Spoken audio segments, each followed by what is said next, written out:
নমস্কার বন্ধুরা, সিরিয়ালের সাত কাহন চ্যানেলে আপনাদের স্বাগত জানাই। চলে এসেছি তোরে ধরি ধরি মনে করি সাত কাহন নিয়ে। এটা হচ্ছে আসলে একটা আগের জন্মে পরের জন্মের গল্প। আগের জন্মে দিতি আর গোরা ওদের ভালোবাসাটা পরিণতি পায়নি, ওদেরকে পুড়িয়ে মারা হয়েছিল। তারপরে এই জন্মে ওরা জন্মিল গোরাচাঁদ আর দিতি হয়ে। তবে রূপ যে এসেছিল মাঝখানে, রূপ কিন্তু আগের জন্মের ওর স্ত্রী ছিল না। হ্যাঁ, অমনি দেখতে, কিন্তু রূপ ক্ষণিকের বন্ধু হয়ে এসছিল। আসল তো পরের জন্মে দিতি আর গোরাটাই, ওরাই আসল ছিল, মানে আগের জন্মের যারা ছিল। তবে হ্যাঁ, এটাই দেখাতে চাইছে রাইটার, এই যে মানে শরীর মরে গেলেও আত্মা মরে না, আর ভালোবাসাও মরে না, সেই গল্প। এইখানে তো রূপ তো ক্ষণিকের বন্ধু ছিল, ও তো মরে গেল। আর এদিকে রূপের যে বোন কুন্তলিনী, ও আবার খুব পছন্দ করতো গোরাকে। ও ভেবেছে যে এবারে দিদি তো মারা গেল, এবারে গোরা সাথে নিজে বিয়ে করবে, ওকে হাত করবে, কিন্তু গোরা ওকে পাত্তা দেয় না। এদিকে গোরা যখন অফিস এলো, মালিকের মেয়ে দিতিকে দেখেনি, অবাক, রূপের মতন দেখতে, কিন্তু একদম আলাদা স্বভাবে, একদম রূপের মতন নয়। গোরার রূপকেই পছন্দ ছিল, গোরাও কৃষ্ণ ভক্ত, রূপও কৃষ্ণ ভক্ত।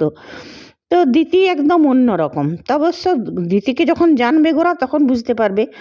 এদিকে দিতিকে তো চ্যালেঞ্জ দিয়েই দিয়েছে যে কাল 9টায় তোমাকে আসতে হবে অফিসে নিয়ে, সেই জন্যে দিতির খুব মুড অফ। আর এদিকে দিতির যে প্রেমিক, সে আবার দিতির আবার সৎ বোন যে আছে, ওর সঙ্গে ওর ভালোবাসা। কিন্তু দিতির কাছে অ্যাক্টিং করে এই জন্যে যে সারা সম্পত্তির মালিক তো দিতি, তো সম্পত্তিটা তাহলে দিতি পাবে। আর সেই জন্যেই মানে দিতিকে, ওই জন্যেই দিতির পেছন পেছন ঘুরে দিতির প্রেমিক বনে আছে।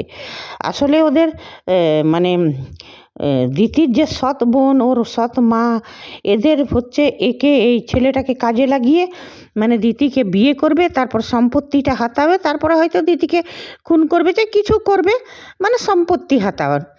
আর দিতি সেটা এখনও জানে না। যাই হোক, দিতি বলছে খুব মুড খারাপ হয়ে গেল। বলছে কেন? বলছে ওই যে গোরাচাঁদ জিজে মানে গোস্বামী, তো গোরাচাঁদ গোস্বামী, সেই জন্য জিজি বলে। ওই যে জিজি বলেছে সকালে মিটিং, আচ্ছা বলো তো। তখন বলছে হ্যাঁ ঠিক কথা তো, তুমি যেও না মিটিংয়ে। বলছে না, চ্যালেঞ্জ করেছি আমি। তারপরে ও তো নিজের মায়ের কাছেও প্রমিস করেছিল না, নিজের মায়ের ফটোর সামনে, যে আমি কালকে 9টার সময় অফিস যাব। এইদিকে ও সৎ বোনটা বলছে যে কাল যদি অফিস যায়, তুমি এক কাজ করো, জিজির যদি নজরে আসে, তারপরে অফিস গেলে তো ভালো করেই শিখে যাবে সব কিছু, তো সেই জন্য তুমি ওকে আটকাও। নিজের প্রেমিককে বললো, মানে যে দিতির প্রেমিক আর কি, বলো তুমি ওকে আটকাও। নিয়ে বললো ঠিক আছে। নিয়ে তারপরে বললো তোমার জন্য একটা দিতি পার্টির অ্যারেঞ্জ করেছি, আজ পার্টি। তারপর বললো যে দিতির জন্য পার্টি অ্যারেঞ্জ করেছি, রাতভর ওকে আটকে রাখবো, তো সকালে 9টায় যেতেই পারবে না অফিস। এই বলে ওদের একটা ফ্ল্যাটে ওরা পার্টির অ্যারেঞ্জ করেছে, ওরা নাচ গান করছে। আর গোরা ছিল পাশের ফ্ল্যাটে, ওর এখন না মিউজিকের শব্দে ও রূপের সঙ্গে কথা বলছিল যে তোমার মতো দেখতে, কিন্তু তোমার মতন একদম চালচলন নয় মেয়েটার। নিয়ে তারপরে তুমি একটাই রূপ।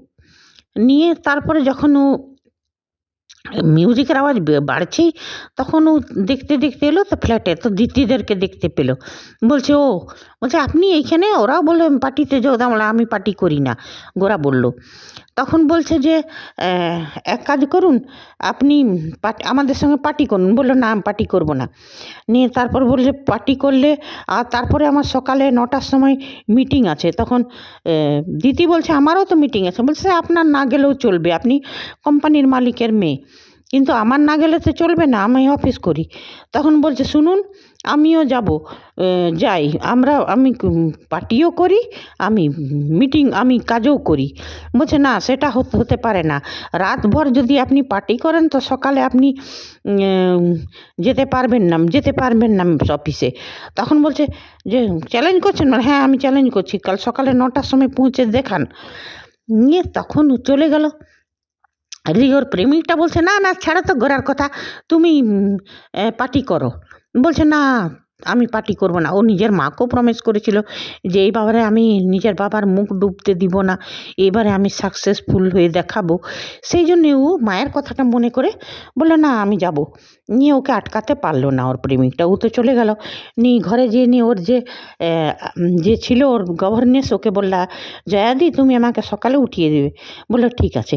এদিকে সৎ বোনটাকে ফোন করে দিল যে আমি ওকে আটকাতে পারলাম না, ও চলে গেল।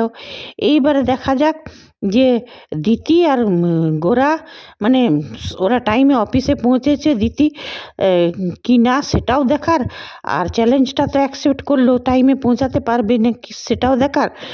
আর দ্বিতীয় যে ওর আগেকার জন্মের ভালোবাসা সেটা কখন বুঝতে পারবে, সেটার জন্য সবাইকে দেখতে হবে, তারে ধরি মনে করি। তবে গল্পটা খুব ইন্টারেস্টিং, দারুণ গল্প। এই গল্পতে এইটাই বোঝা যায় যে মানুষ মরে যায়, আত্মা মরে না, ভালোবাসা মরে না।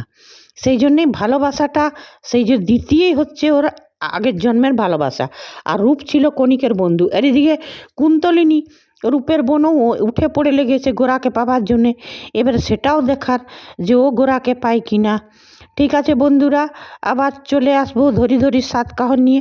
আর বন্ধুরা আপনারা কেউ সাবস্ক্রাইব করেননি, যদি আপনাদের ভালো লাগে আমার কথাগুলো, আমার এই আপডেট দেওয়া, তো আপনারা সাবস্ক্রাইব করবেন। আর